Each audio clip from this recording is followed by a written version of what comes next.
আজকে রান্নার রেসিপি কচুর তরকারি। আজকে কচুর তরকারিটা কিভাবে রান্না করি চলো দেখাই। কড়াই বসিয়ে দিয়েছি, কড়াই গরম হয়ে গেছে, দিয়ে দেব তেল।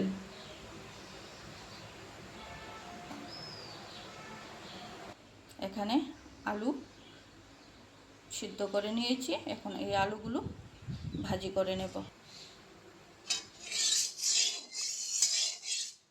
তেল গরম হয়ে গেছে, এখন দিয়ে দেব আলুগুলো।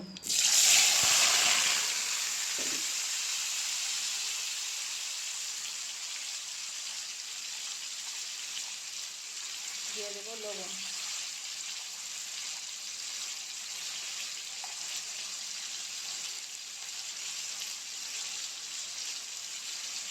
দিয়ে দেব হলুদ গুঁড়ো,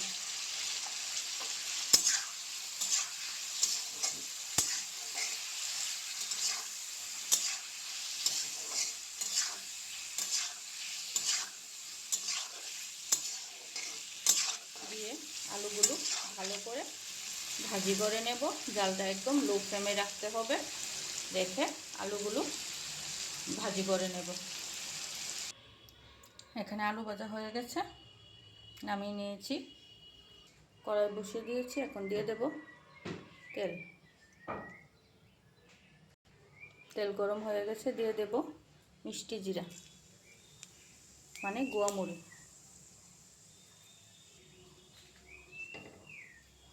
গুয়ামরিগুলো একটু লাল হবে,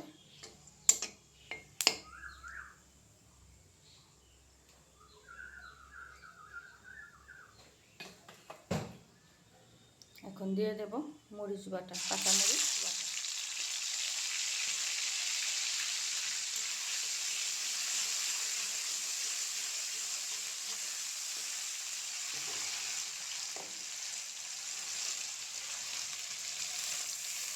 অল্প করে একটু জল দিয়ে দিলাম যাতে মশলাটা পুড়ে না যায়। দিয়ে দেব হলুদ গুঁড়ো,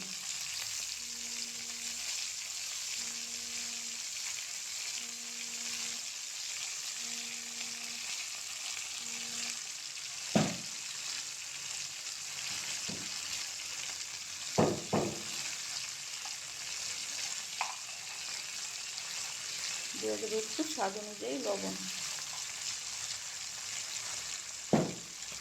যে যেরকম ঝাল খেতে পছন্দ করো সেই রকম ঝাল দেবে। দিয়ে দিলাম জিরে গুঁড়ো,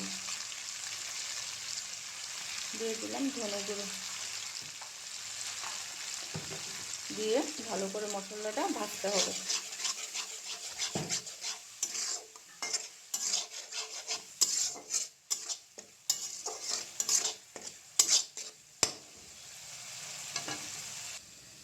এখন দিয়ে দেব কচু।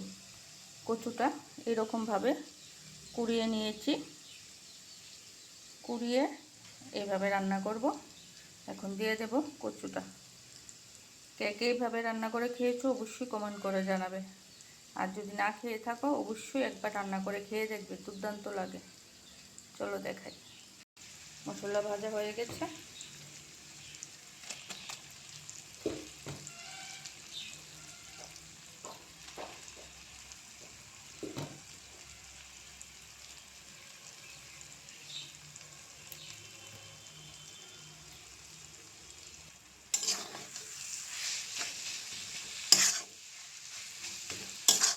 জালটা একদম লো ফ্লেমে রেখে আস্তে আস্তে কচুটা ভাজতে হবে যাতে মশলার সাথে ভালোভাবে মিশে যায়।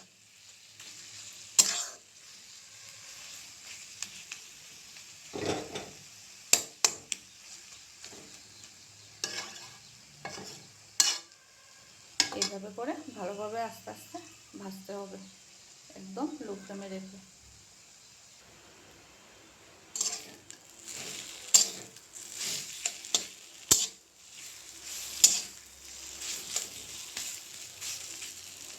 এই যে কচুটা অনেক মজে গেছে, এখন দিয়ে দেব বাদাম,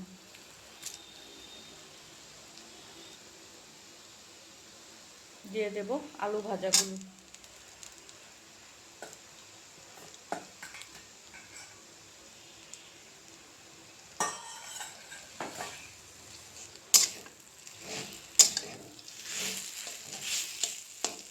এইভাবে করে ভালোভাবে নাড়তে হবে। এখন দিয়ে দেব গরম মশলার গুঁড়ো।